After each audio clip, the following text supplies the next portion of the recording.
Hello, ladles and jelly spoons. Bonus points to anybody who gets that deep cut reference and puts it in the comments. Eric from Dead Tech here, and today I bring you another installment in the Reader Question Roundup series, which I'm pretty sure is the only question and answer series on the entirety of YouTube. So if you're looking for that unique type of thing, you have come to the right place. And again, this is the series where you submit reader. I wonder if I should call it something other than reader questions, since I'm now doing videos and blog posts. The series where I answer your questions, very smooth, about pretty much anything related to the software industry.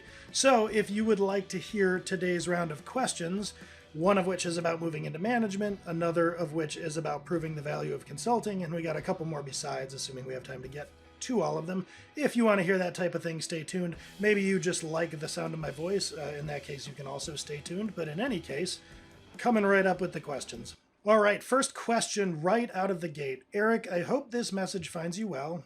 Thank you. Having read Developer Hegemony, again, thank you for buying and supporting the book, I decided to get into the management track, having spent over 15 years as a line developer. Since I didn't have a formal, quote, management role, I did have my own company that also did some consulting. I listed it on my resume with my, I think, title as a technical manager. However, this led to some interesting questions and interviews. Since the time at my company is running concurrently with more traditional jobs, people would ask me how much time I would spend there. Was it my own company? How many people worked for me, etc.? Is there a strategy that you could recommend for addressing these kinds of questions? Any other insights into breaking into the management track? While I only started looking since February of this year, despite a number of interviews getting as close as on site, I still haven't gotten through. Okay, so I'm summarizing this just in the general sense of how do you break into management, and then this reader is referencing, I think, a blog post that I wrote, gosh, almost 5 years ago, which makes me feel old, about I had recently started working with a VA firm to help me with certain things. And I described this in a blog post, which I'll link below in the description. But basically, the idea being that there's a number of benefits to hiring a firm like this. One of which is it gives you like actual practical management experience. You're delegating tasks in service of your moonlighting or free agent company, which, you know, is management. So I think he's referencing that post and then some concepts that I talk about in my book. Again, links below in the description. And so the advice here is kind of along those lines. How do you make that jump into management without kind of the traditional thing where you wait around until you're a software engineer at a company for a bunch of years and then your manager takes another job or retires or dies? Oh, that got dark. I am going to send you to a deep, dark place, and I am going to have fun doing it. But whatever, you wait for the manager to leave in some fashion and then you assume that person's role. It's a pretty glacial timeline for that kind of thing. So what do you do in order to kind of accelerate that timeline, grab yourself a job through kind of the classic entry-level conundrum of everybody wants experience, but how do you get experience without that first management job? All right, so the first thing I'm going to say is when you think of your resume, put things on there that lead to questions that you want to answer and that don't lead to questions that are weird to answer. So here's what I mean. Let's say that you're moonlighting, and I don't know offhand the nature of this consulting that you were doing, but if you're moonlighting and you're kind of, building custom web apps for the occasional client on the side, and you list your role as technical manager of, XYZ consulting, and that's listed alongside software engineer for ABC product company, if I'm the VP of software engineering and I see that resume, I have questions. So you're a technical manager for a consulting company while also a software engineer for another company.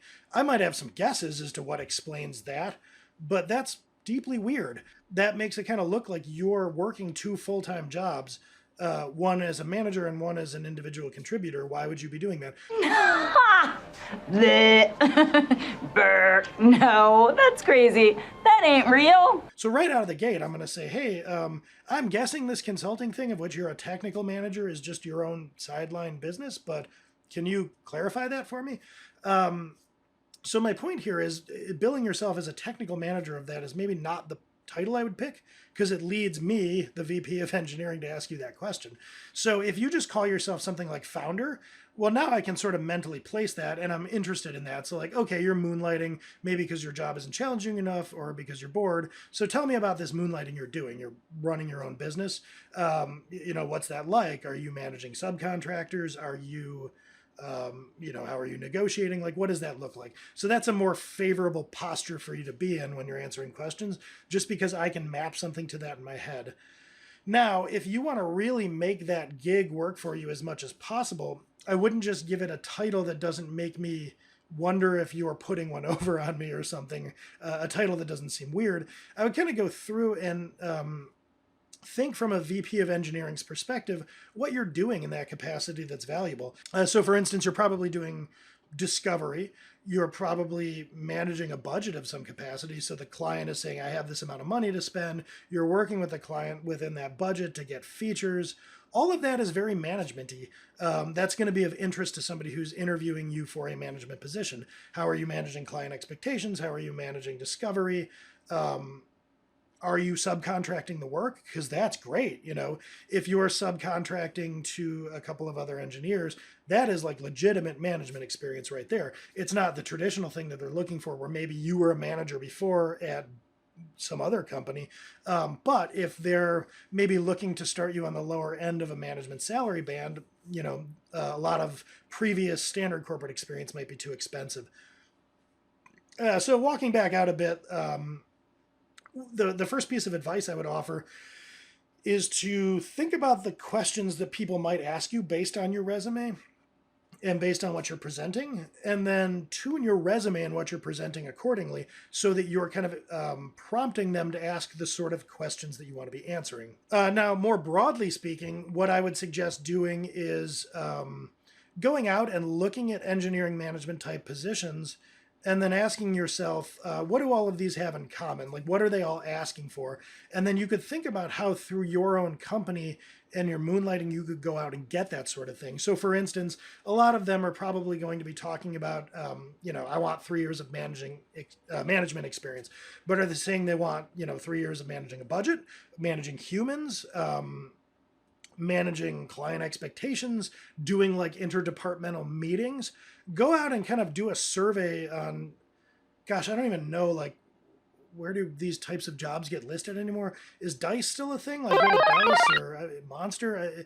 Anyway, I'm probably dating myself. I haven't looked for a job in probably 9 years, but go find those sites and do a survey of like engineering management positions and see what are common threads that they're looking for experience-wise, and then think of how you can get, if not traditional corporate experience through your side hustle and moonlighting, at least something that speaks to that. So if it's a lot of people management, go and do your best to land a project that's a little too big for you and enlist some subcontractors. If it's budget management, try to sell the type of engagement where you're not just doing a pure kind of brainless time and materials play, but that a client has a real budget to get something done and you're working with that budget. So go out and seek to get yourself that type of experience over the coming months and years if you have a lot of time to go at this. And then consider, this is obviously a longer play, but you are actually giving yourself that type of experience in real time so that you can have better conversations during your interviews.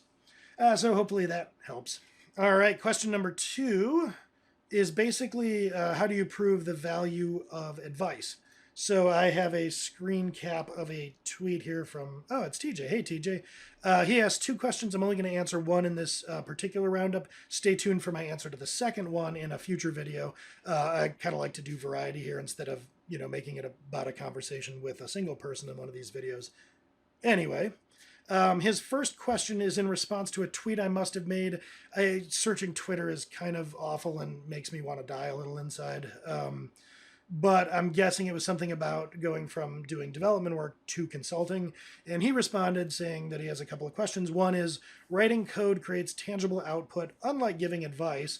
So it's easier for prospective buyers to sift out the good from the bad. So how do you prove the worth of something where you're giving advice, like true consulting? Interesting question.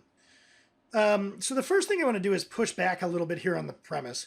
What TJ is saying is that advice is not tangible, whereas code is tangible. Now, setting aside the sort of nitpicky argument that code is bits and bytes, let's call code tangible. It's a tangible work product, and advice isn't. I mean, unless I guess you give it in the form of a roadmap or an actual deliverable.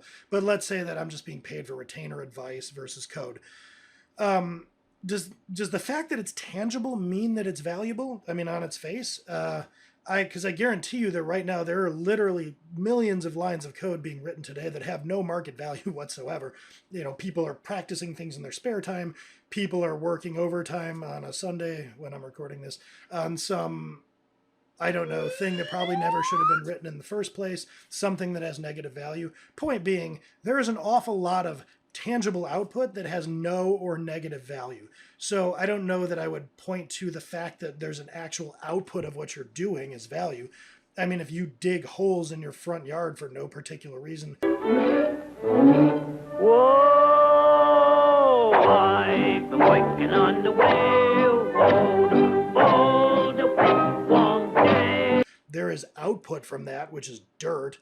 I mean, I guess dirt has a little bit of value, but my point is you're working hard and there's no actual value to that hard work. So don't work harder and not smarter, which is what happens when you say like, well, I don't know what value this has to anybody, but it sure took a lot of effort to do it. So somebody ought to pay me. So anyway, not to get preachy, but like, let's back up a minute and ask whether the fact that code has tangible output, that doesn't mean that it's valuable. Just like the fact that advice doesn't have tangible output doesn't mean that it isn't valuable. Now, TJ, I get that that's not what you're asking, but it's important to frame the discussion that way. So the next thing I'm going to say is, how do you sort of put a value on advice? That's the thrust of the question. Like, it's easier to say, like, at least in the traditional sense, in a world where people value like hourly labor, like, hey, I did the labor, so you ought to pay me. Here's the code. It's proof that I did the labor. Give me my money. If I just go in and, if you've ever heard the kind of like classic consulting thing where consultant walks into the warehouse, guy explains the problem to him that they're losing, tens of thousands of dollars a day. The consultant walks up, turns a screw or something and says, all right, I fixed your problem. That'll be $50,000. And the guy says, why would I pay you $50,000? It took you a second to do that. And the consultant says, you're not paying me $50,000 for turning the screw. You're paying me $50,000 for all the education and experience and expertise that went into learning how to turn the screw. That's kind of, I guess, a baseline for this.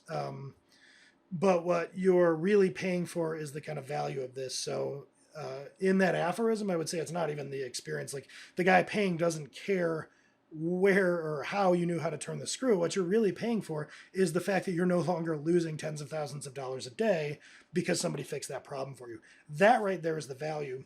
And that's the mindset that you want to be in if you're a consultant and you're billing, I guess, for advice. So let's get practical here. As a consultant, I've done a number of things, and I tend to practice value-based pricing for anything that's a custom consulting arrangement, which means that up front, I'm diving into the value of what it is I'm going to be doing, and we're going to agree on that before anything ever happens. So you don't call me, we have a conversation, I give you some advice, and then send you a bill, and it's for $5,000 because I think that's what my advice is worth. No, it doesn't work that way. A common style of consulting engagement that I've done over the years is for smaller companies that don't have a lot of in-house expertise, but they need to commission some custom application development. I'll help them with the RFP process. So to put it tangibly, small business needs to have, say, $500,000 to $1.5 million worth of software written for some reason. They have no real expertise in-house. They don't have somebody who's a CIO or a CTO. Maybe they've got like a staff developer or something, but they just don't have people who are used to commissioning that kind of work. So I get a call, I talk to them, and they say, hey, will you kind of work with us through this process? We're going to put out some bids. We've gotten these bids back. We issued an RFP, and what did I say before? $500,000 to $1.5 million. That's the range of the bids. Okay, so there's some value to be had right there. This company is about to spend, I guess, anywhere from $500,000 to $1.5 million, and they have a lot of questions. Is that a good range? Should they pick one of these vendors over the other? Are they getting something for 1.5 that they're not getting for $500,000? All of those are valid questions, and if they get this wrong, they're going to be sinking $500,000 to $1.5 million into something that's a train wreck. So when you're asking me, how do I quantify what the value of the advice is, I'd say it's worth about $500,000 to $1.5 million, because that's what's at risk for them. Now, that doesn't mean I'm going to charge them what the vendor is charging them, but it's a pretty easy conversation for me to go in and say, like, look, if I help you with this, we're talking about making sure that you're protecting your investment in $500,000 to $1.5 million worth of software. Now let's add on to that maybe I help you negotiate down those price tags a little bit, and that I'm securing that investment. So I think it's fair for me to spend, 2 weeks going through that RFP process with you. And for those 2 weeks, I'm going to charge you $50,000. Now, if you do the math, what's that? $25K a week? I don't even know what that is hourly, a couple $100 an hour. That seems like an incredible hourly rate or whatever. Like, wow, that's just an insanely profitable engagement for you, Eric. Well, sure. But, when you're the client and I'm saying, I can make sure that you're spending $500,000 to $1.5 million well, and for that, what I'm going to ask is 3 to 10% of that. That seems like a reasonable spend. I'm like the guy at Best Buy offering you tack on a little bit to protect the TV you just bought with a warranty or something. Doesn't seem all that insane.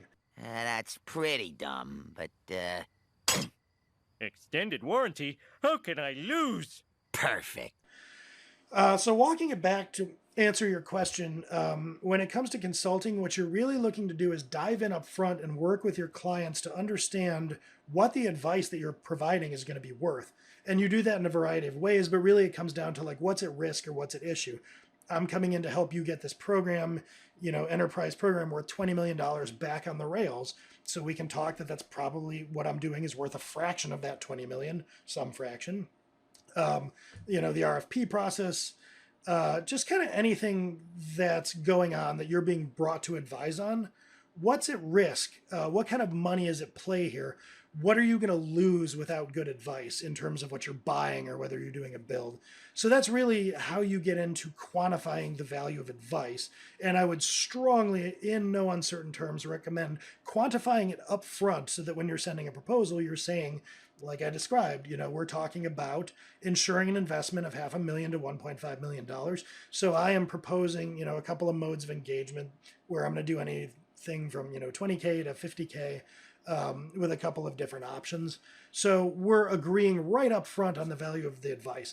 The beauty of this type of consulting versus the standard like time and materials crap that most people will do is that the buyer knows the price tag right up front. There's no surprises. We've all agreed on what the advice is worth from the beginning. So it's not this shady thing where you sit around and give them advice for a few weeks and then send them some bill that they're not expecting. Everybody's very clear and in agreement on what the advice is worth.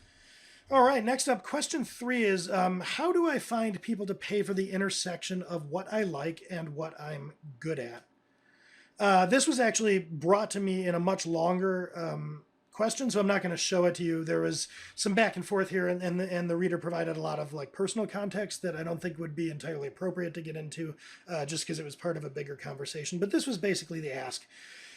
And it was in response to something that I've written about a lot over the years, which is picking a niche. So I'm going to show you a couple of posts. One is about picking a niche itself, and one is about what I'll call Bathos, the god of grading.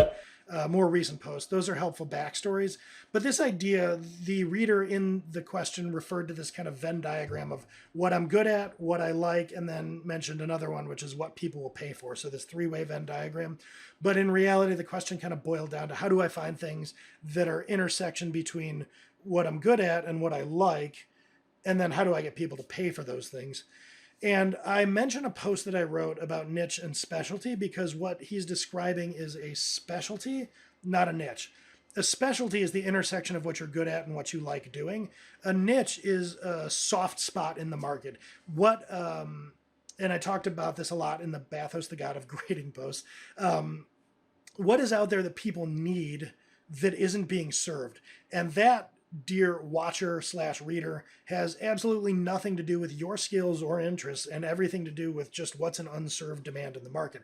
That's a niche. Finding niches is good business. So the way I'm going to answer this question is stop it. Stop thinking about the intersection of what you're good at and what you can do.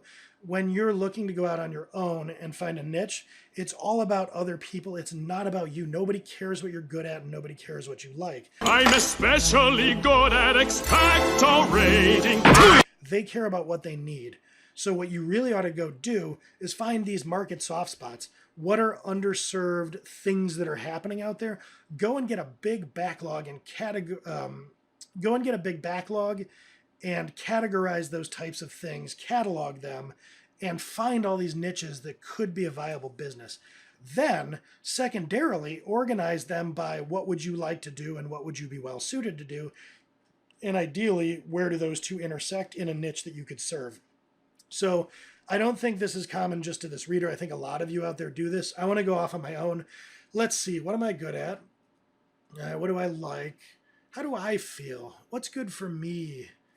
What would I do from day to day? What's on my resume? You know, it's very navel-gazy. It's very me-focused. Forget that. Forget you. Don't let yourself say I or me in asking about niches whatsoever. Go and identify 100 different things that you could do that aren't getting done where there might be a business. And then the second step is to filter by which of those you would enjoy doing and or which of those you would be well suited to doing. But start with what other people need, focus on that, and then work your way back to yourself. All right, fourth question here, and the final one that I will address today is, how do opportunists negotiate with each other? This is another one where it actually came through a LinkedIn conversation, and it arose in the middle of a lot of other context. I will read you what he said verbatim, but I don't have a screenshot of it, just because there was a lot of other stuff going on. He says, how do you negotiate and deal with other opportunists? I know this could be a blog post by itself, but I really wonder how to settle things with people who know and are aware of the things that you're talking about. Context. So for those of you, I have mentioned this in a few videos now, but I did a series of posts on the corporate hierarchy with opportunists generally sitting atop of it. So you can read that post. I'll have a link in the description. My book, Developer Hegemony, also talks about this concept in detail. So this is why so many readers, if you're not familiar with this channel or my blog, this is why you see so many questions about this type of thing. In short, opportunists are the type of people that wind up atop organizations because they don't really get into kind of the game of the corporate culture and they don't believe in sort of the religion of the business. They operate on a different level that like people below them in the organization would consider almost cheating. The easiest way for me to describe an opportunist is they don't believe in the company. They instead believe in themselves as a company of one within the company. So they believe in their relationships with other humans in the company, but they tend to view their boss not as part of the whole corporate culture. Their boss is their big and only client, and they view themselves as a disassociated entity within the business.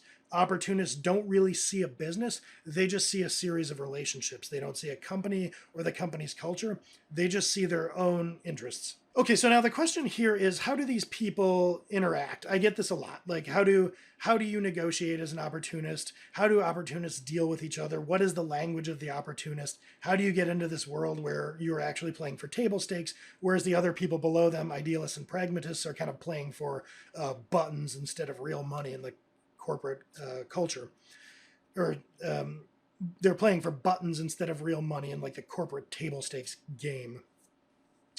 And you're thinking of this kind of precisely backwards. Opportunists, because most of the people that would be identified as opportunists in the corporate culture wouldn't necessarily think of themselves this way. It's intuitive what they do. So if you explain this framework I've created in my blog post to them, they would probably say, gosh, I don't know about that. Like that's kind of a weird, intellectual framework somebody's come up with, but like, I'm just hustling and trying to get ahead in my career.